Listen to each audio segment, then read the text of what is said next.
Up next. Tragedy strikes a suburban divorcee. This lady won't get out of her chair. Did this man kill his ex-wife for a quick payout? Whenever I saw Louis and Colleen, they were always fighting. They hated each other's guts. Or were there more sinister forces at play? My son is a beta male. I'm about ready to give up.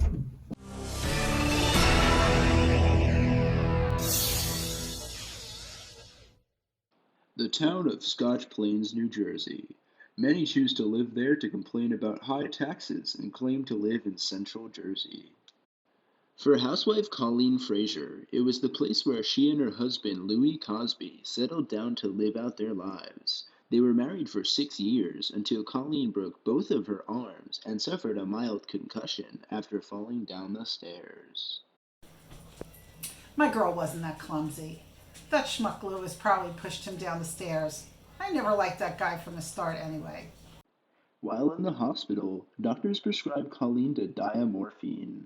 Not long after her recovery, Colleen developed a craving for those painkillers. I was friends in high school with her older brother, Buford. When I heard Colleen was in trouble, I didn't hesitate to offer her some H. Pauline and Lou were never that happy. But when this gal decides to fall down the stairs and get addicted to heroin, I knew Lou was on his last straws. After his wife refused to receive treatment, Louis Cosby filed for divorce only 2 months after Colleen was released from the hospital. My poor baby could have avoided all those injuries if she'd just divorced him earlier. They were only married for the kiddies. The court ruled that Louis Cosby would have full custody of the couple's 2 children, Erica and her younger brother Joseph, due to Colleen's ongoing heroin dependency.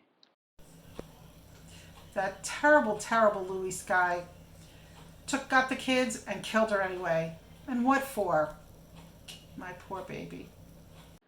3 weeks after their divorce was finalized, Colleen Fraser was found dead in her own home. Fraser was found early Saturday morning, January 16, 2006, by her drug dealer, Trevor Phillips, after he was preparing to give her some heroin. Phillips was arrested for illegal possession and later convicted to serve 5 years in prison. I didn't want to be involved with Colleen's murder, so I immediately let the police know what my business was. Fraser had been tied down to a chair with green rope that was later removed post-mortem. The color of the rope was made clear with the small threads left behind. She was found with many indents and scratches on her upper back, and multiple empty water bottles were found on the kitchen table.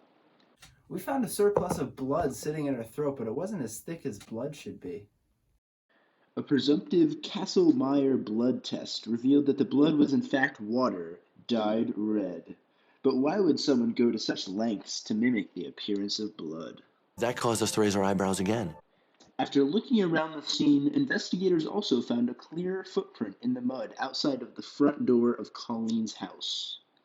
Analysts made a casting of the footprint using dental stone, the same material used for making retainers. The solution is activated when water is poured into the mix, and it eventually dries to reveal a clear shoe pattern. A toxicology report later revealed that rufinol was present in Colleen Fraser's system when she was murdered, also known as a roofie. The report also revealed that Fraser had eaten waffles for breakfast. The report claimed that Colleen had died of cerebral edema, also known as water intoxication. Investigators believed that a person force-fed Colleen water until she burst. My own girl drowned in her own fluids. Whoever did this is a sick, sick person. Louis Cosby was immediately brought into questioning under the suspicion that he killed his ex-wife. His motivation? A life insurance payout of $60,000. Colleen had forgotten to change her policy in the time since their divorce. I knew that disgusting man killed poor Colleen for the money, and I'm glad that he's now rotting in prison. We started with the analysis of the rope. I took some of the threads we found at the crime scene, and I took a picture of the cross-section. I sent it into the lab to see what specific rope was used. If the rope could be linked back to a specific purchase, the suspect could be narrowed down via purchase history. Next, investigators continued to analyze the casting of the muddy print. I personally looked at the muddy print we found at the scene, and it turned out to be a Prince tennis shoe. With his permission, investigators looked at Louis Cosby's shoe collection. They recovered a Prince tennis shoe with the same sole indentations as the print found at the scene. Compared Lou's shoe to our casting, his size 14 feet were 3 sizes too big. If that wasn't enough, Cosby also had an alibi. He was with his children at his parents' house. My dad was with me the whole day. I know he isn't a killer. It became clear to investigators that Louis Cosby was probably not the killer of his ex-wife. At this point, I'm about ready to give up. If Louis didn't kill his wife, then who did? We didn't have any other suspects. The Scotch Plains Police Department tirelessly questioned any possible suspects, including the neighbors, and both Louis and Colleen's families to find any potential leads. We looked at the drug dealer, Trevor Phillips, but we didn't have any reason to suspect him.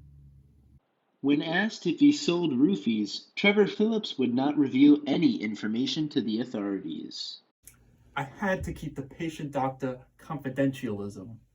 We even offered to have his sentence, but Phillips wouldn't budge. I no snitch. As of today, Phillips is still serving his 5-year sentence. Investigators found a lead when Cosby's young son Joseph mentioned his mother's creepy neighbor. I had a feeling the creepy guy across the street had something to do with this. That guy Michael was always staring at those people across the street.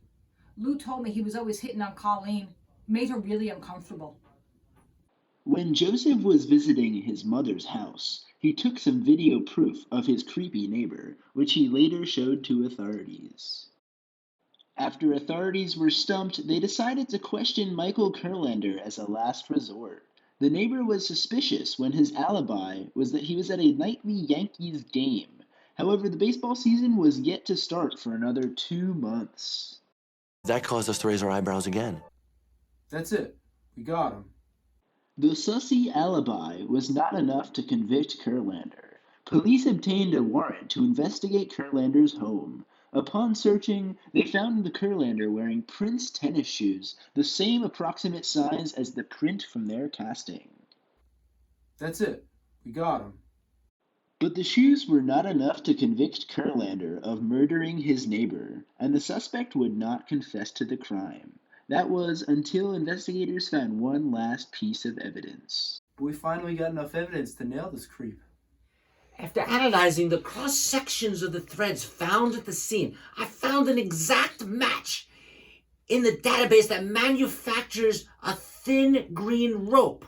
Both ropes had a trilobal cross-section. Joe Forensic looked at Michael Kurlander's purchase history, and he finally found, charged to his Visa credit card, a trip to the Dollar Tree where he purchased red dye and a thin green rope. That's it. We got him. Michael Kurlander was sentenced to life in prison. Investigators believe that Michael Kurlander came over to his neighbor's apartment for a friendly drink.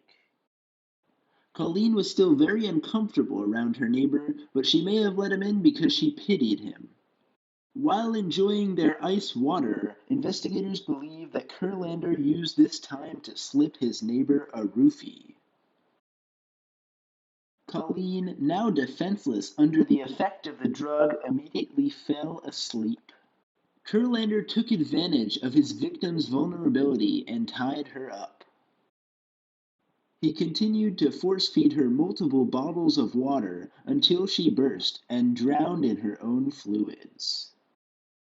Kurlander likely poured the red-dyed water on the floor to throw off authorities as to how he killed Colleen. And while leaving, Kurlander made sure to leave a muddy footprint. Michael Kurlander still claims that he was at a Yankees game the day of Colleen's murder, and it is still unknown why he killed his neighbor. Some theories suggest that he was so disappointed with himself and embarrassed on his attempts to be with her that he saw no other option. This is the most complicated case we ever had. I'm annoyed we didn't get a confession out of the guy, but the rope and footprint evidence was what got him put away. You're a killer. Bottom line, look yourself in the mirror. You know what you did.